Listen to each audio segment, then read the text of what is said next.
Greetings. Today, our workshop is going to be over time management skills and making the most of your time. So here's some indicators of poor time management: constant rushing, frequent lateness, low productivity, energy, and motivation, frustration, impatience, difficulty setting and achieving goals, and procrastination. If you are experiencing any of these issues, you are most likely experiencing the result of poor time management. So, how can we start keeping better track of our time? Well, first, we should set a goal for ourselves. For example, what can you do to keep better track of your time? Hold yourself accountable. Create a daily, weekly, and or monthly schedule of all activities. This will help you to decide how you will plan your days, weeks, and months. Ways you can keep track of your time by, again, creating a schedule, using a planner. Now, there is a difference between a schedule and a planner. A planner is used to create a detailed, in-depth view of your day, whereas a calendar is mostly used to note the most important things you need to get done in that day. And you can also, again, use monthly calendars to stay organized. So one of the things you should do is create a master schedule. A master schedule lists all of the fixed activities for your week: class, lunch, dinner, breakfast, the time you get up, the time you go to sleep, so on and so forth. The time you get up and the time you go to sleep should be fixed activities. You shouldn't be going to sleep whenever and waking up whenever. So again, these are activities that will stay the same. So you should create a master schedule as soon as you have your schedule for the next semester. So as soon as you are registered for class and you can see the syllabus in Blackboard, you should immediately begin creating your master schedule. Your daily schedule can be used to write down any assignments, projects, test appointments, or special events for the specific day.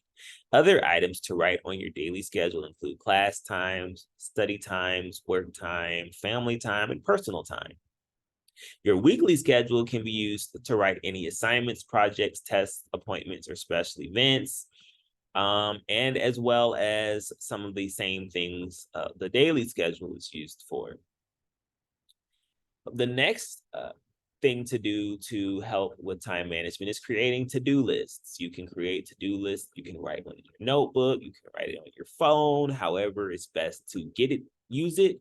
Use this list to write down all the things that you know that you need to do in a day, and make sure that you complete one task prior to moving on to the next. It is important to be certain that all tasks are completed prior to going to bed each night. Here's a sample to-do list: stop by the library and check out a book on Buddhism, meet with my academic advisor, review information for my psychology test, do laundry, study for an exam, read the first chapter of your book, or write an essay on the first chapter of a book. Planning your study schedule. You can use a 5-day study plan to help you organize your materials and time to write for a major test. Using this plan will help to reduce tendencies to procrastinate, cram, or suffer test anxiety. This process is also a powerful goal setting tool. So set specific goals. That's the very first step. Be specific and realistic by making a list of all the topics you will need to review for your test. You will want to include the textbooks, reading assignments, notes, etc. Literally anything that can assist you in preparation for your studies. So an example would be, I will prepare for the midterm in sociology for Monday by reviewing the chapter 1 through 4, textbook notes, study guides, homework questions, lecture notes, notes from video, and notes from guest speaker. So you would first study chapters 1 through 4, then the textbook, notes, etc., etc. So step 2 is set a specific target date and time. So create a list of the days and times you plan to study. Days 1, 2, 3, and 4 are organized as study sessions. Day 5 of your study plan is the day before the test. You should be dedicated to reviewing the special notes you created in step 3. Identify the steps. So first, gather your materials from your list you created in step 1. Next, group your study materials in 4 logical categories, such as chapters that you will be reviewing each day. Next, create a plan for how you will review the information. For example, you may want to begin by reading the chapter summary or reviewing your textbook notes, class notes, homework assignments, or terminology. So create a summary notes to use as your review for each chapter. That includes listing the categories of information to remember, charts, chapter outlines, flashcards, etc. And finally, create your 5-day plan by taking this information and compiling it into a schedule. An example of a 5-day schedule is as seen here. Monday from 8 to 9, they do chapters 1, that includes class study, home study guide, homework questions, and handouts. From 3 to 4, they continue to study the lecture notes, textbook notes, and guest speaker notes. Wednesday, similarly with chapter 2, chapter 3 for Friday.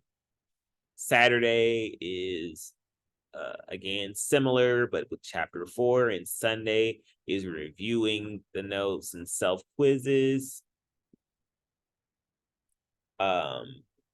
etc. So step 4, creating a study plan. Step 4 is plan a reward. Choose a reward for yourself after you have completed your 5-day study plan and after you complete the test. Rewarding yourself is very important. It really is a boost to getting through your tasks. If you never reward yourself or never stop to congratulate yourself, it feels like you're not making any progress. So some final tips: plan a well-balanced schedule. Do not try to do too much. Be realistic with what you can accomplish in the 24 hours allotted in your day. Make and use to-do lists. Don't just make them and then sit them somewhere to collect dust or put them in a note that you never open on your phone. Actually use them. Post monthly and yearly calendars at home to keep your daily or monthly planner up to date. You want to make sure you're scheduling downtime and you are allowing ample study time. Study at a regular time in a regular place and allow for flexibility. Use flexibility as far as what you may study, so on and so forth. Use the 5-day study plan and schedule the time in your planner. So in conclusion, you should establish a regular time and place for study. If you have time between classes and activities, make sure you're utilizing that. Keep a student planner and write down all class assignments. Make sure your schedule is realistic. Use flashcards or summary sheets. If possible, schedule study time with a partner. Schedule the most difficult tasks for times when you are alert. Biology may be hard enough when you're fresh. When you're tired, it will be impossible, or at least extremely difficult. Make a daily checklist and set priorities. Do the most important tasks first, not the ones that are the easiest or the most fun. Use spare minutes wisely. Don't utilize your spare time as downtime. If there's something you need to be accomplishing, accomplish that first. Review your notes every day in each one of your subjects. Get a good night's sleep and communicate your schedule to others. That can help hold you accountable. Always, you can feel free to come see the academic coaches. We will be glad to go through, help you create a daily, weekly, and monthly schedule. We will be glad to help you utilize a planner. Whatever you may need, the academic coaches will be glad to assist you and hold you accountable. This concludes our presentation. Thank you for listening. Have a great day.